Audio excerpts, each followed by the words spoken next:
একসময় রাজনীতিতে ছিলেন খুবই সক্রিয়, দায়িত্ব পালন করেছেন ইউনিয়ন ছাত্রলীগ সভাপতির। পরিবার হারিয়ে গত 4 বছর ধরে মানসিক ভারসাম্যহীন তোফাজ্জল। কারোর সাথে দেখা হলে চেয়ে বসেন খাওয়ার জন্য কয়েকটা টাকা। সেই মানসিক ভারসাম্যহীন মানুষটার সঙ্গে ঘটেছে নির্মম বর্বরতা। কেবল সন্দেহের বশে পিটিয়ে হত্যা করা হয় তাকে। ঢাকা বিশ্ববিদ্যালয়ের মতো একটা প্রতিষ্ঠানের কিছু শিক্ষার্থী নৃশংসভাবে হত্যা করে মানসিক ভারসাম্যহীন মানুষটাকে।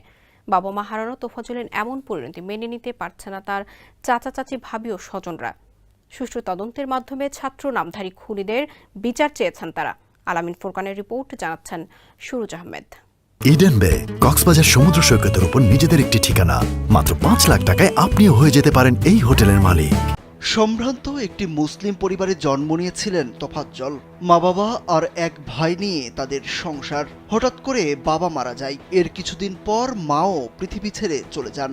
বড় ভাই পুলিশে চাকরি করত, কিন্তু ভাগ্যের নির্মম পরিহাস, সংসারের হাল ধরার মতো বড় ভাই নামক বটগাছটি ক্যান্সারে আক্রান্ত হয়ে মারা যান। এরপর তোফাজ্জলের পৃথিবীতে আপন বলতে আর কেউ নেই। আমার শ্বশুরে মারা গেছে 2011 সালে, আমার বিয়ের পরই 1.5 মাস পর। শাশুড়ি মারা গেছে 2.5 বছরের পর। ওরা 2 ভাই ছিল।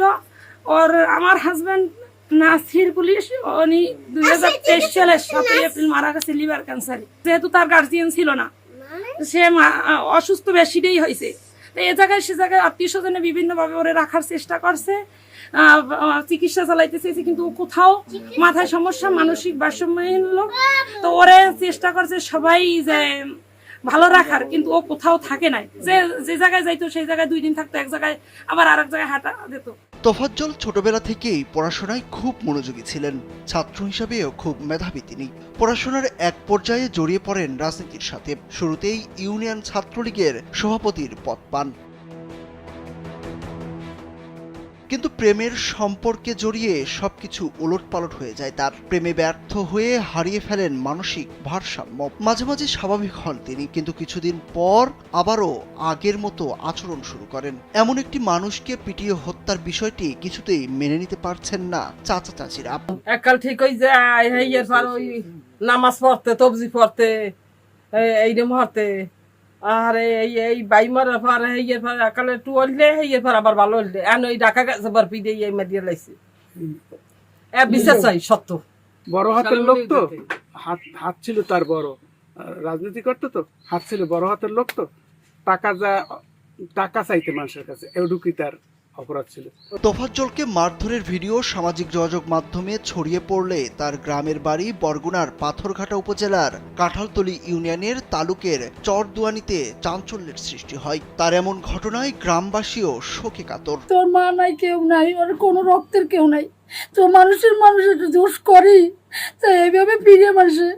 ভাই আমি কথা মনে বলে আমার হৃদয় ভেঙে যায়। ও আমার ছোটবেলার খুব কাছের বন্ধু ছিল। ওইটা রাজনীতির সাথে জড়িত ছিল, আমি একটা রাজনীতির সাথে জড়িত। বাবাই মারা গেছে, অনেক দিন হয়ে গেছে। তারপর ভাই, একটা বড় ভাই ছিল, সেও ক্যান্সারে মারা গেছে। ওর তো আর জগতে আপন বলতে কেউই নাই। ওই রকমের ওর যে ছায়া দিয়ে রাখবে ওইভাবে কেউই নাই। পাথরঘাটা থানার ভারপ্রাপ্ত কর্মকর্তা আল মামুন জানান, ঢাকা থেকে খবর পেয়ে তোফাজ্জলের পরিবারকে বিষয়টি জানানো হয়। পরে তারা ঢাকাতে যোগাযোগ করেছেন বলে জানান তিনি। আমাকে ঢাকা থেকে ফোন হয়ে জানাইছে তোফাজ্জল নামে এক ভারসাম্যহীন লোককে, মানসিক ভারসাম্যহীন লোককে ঢাকা নগরী এলাকায় চোর সন্দেহে পিটিয়ে মেরে ফেলছে। এরপরে আমি নাম ঠিকানা যাচাই করে দিয়েছি। তার বাড়ি হলো কাঁঠালতলী তালুকের চরদুয়ানি গ্রামে। সে মানসিকভাবে ভারসাম্যহীন ছিল। এতটুকু জানি আমরা তার পরিবারকে সংবাদ দিয়েছি। তার আত্মীয় স্বজন ঢাকাতে যোগাযোগ করছে, তারা এই বিষয়ে। দেশের সুনামধন্য একটি শিক্ষা প্রতিষ্ঠানে এরকম হত্যাকাণ্ড কোনোভাবেই মানতে পারছেন না সুশীল সমাজের প্রতিনিধিরা। তাই সকলের একটি দাবি, খুনিদের খুঁজে বের করে দ্রুত শাস্তির আওতায় আনা হোক। সুরুজ আহমেদ, কালবেলা।